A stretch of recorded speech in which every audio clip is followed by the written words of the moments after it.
जब प्राइवेट कंपनियां करें तो चोरी, लेकिन जब सरकारी कंपनी ही अनदेखी करे तो उसे क्या कहेंगे। एक सरकारी कंपनी सवालों के घेरे में है, जिसकी वजह से पब्लिक मनी का 1600 करोड़ रुपए का नुकसान हो गया। जी हां, 1600 करोड़ रुपए एक सरकारी एसेट रिकंस्ट्रक्शन कंपनी ने बगैर प्राइस रिकवरी किए उसी डिफॉल्टर कंपनी को ही लोन सेटल कर दिया। अब सरकारी व्यवस्था में हर चीज की बिडिंग होती है, लेकिन सरकारी कंपनी ने बिडिंग करवाने की जहमत ही नहीं उठाई और इससे पब्लिक मनी का लॉस हो गया। देखिए पूरा मामला।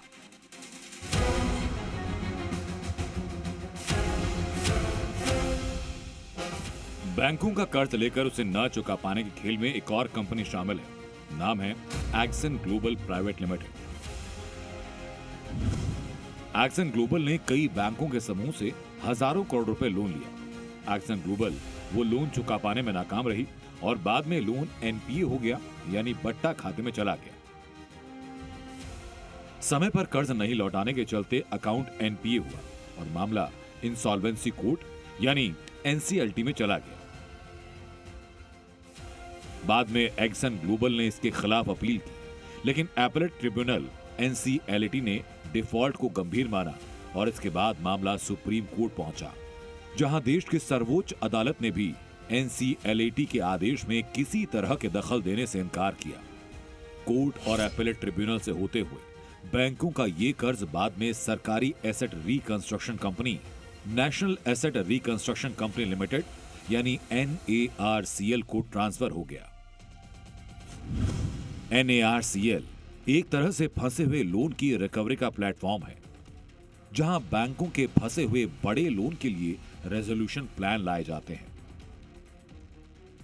जी मीडिया के पास मौजूद डॉक्यूमेंट्स के अनुसार NARCL को 2172 करोड़ रुपए रिकवर करने थे। NARCL के पास कमेटी ऑफ क्रेडिटर्स के 100% वोटिंग राइट्स थे, मतलब फाइनेंशियल क्रेडिटर्स पर पूरा कंट्रोल भी NARCL के पास था। बावजूद इसके सरकारी ARC कंपनी NARCL ने सिर्फ 579 करोड़ रुपए में डिफॉल्टर एक्सन ग्लोबल को ही लोन सेटलमेंट कर दिया।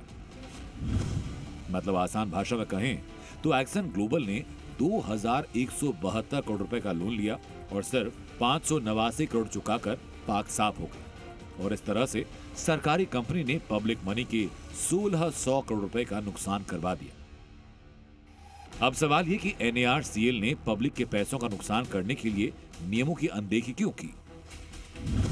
NARCL ने लोन सेटलमेंट के लिए कोई प्राइस रिकवरी ही नहीं की। अगर नार्सेल प्राइस डिस्कवरी करती यानी लोन सेटलमेंट के लिए बिडिंग करवाती तो हो सकता है कि 579 करोड़ रुपए की जगह कोई बिडर 1000 करोड़ या 1500 करोड़ रुपए की बोली लगाता, लेकिन एक सरकारी कंपनी ने किसी को भी बोली लगाने का मौका ही नहीं दिया। अब यहीं से सवाल खड़ा होता है कि क्या NARCL की दिवालिया कंपनी से कोई साठगांठ थी? क्या इसी साठगांठ के चलते किसी भी तरह की बैड लोन की रिकवरी के लिए बिडिंग नहीं करवाई गई? जी मीडिया को दस्तावेजों की पड़ताल के दौरान पता चला कि एक्सन ग्लोबल के पास सोनीपत में एक प्रमुख स्थान पर लगभग 30 एकड़ जमीन है और लगभग 300 करोड़ रुपए का इंश्योरेंस क्लेम भी आना था।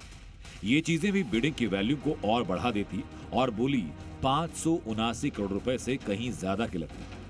लेकिन NARCL ने लोन सेटलमेंट करते वक्त इन जानकारियों की पुष्टि तक नहीं की। अभी तक आरोप लगते थे कि प्राइवेट एसेट रिकंस्ट्रक्शन कंपनियां ही लोन सेटलमेंट के मामले में धांधली करती है और इसीलिए सरकारी कंपनी नार्सेल का गठन 3 साल पहले हुआ था। लेकिन इस बार सरकारी एसेट रिकंस्ट्रक्शन कंपनी यानी नार्सेल ही सवालों के घेरे में है। नार्सेल के लोन सेटलमेंट का एक और बड़ा खुलासा बहुत जल्द करेंगे। परिवेश वात्सयन, स्पेशल इन्वेस्टिगेटिव टीम, जी मीडिया।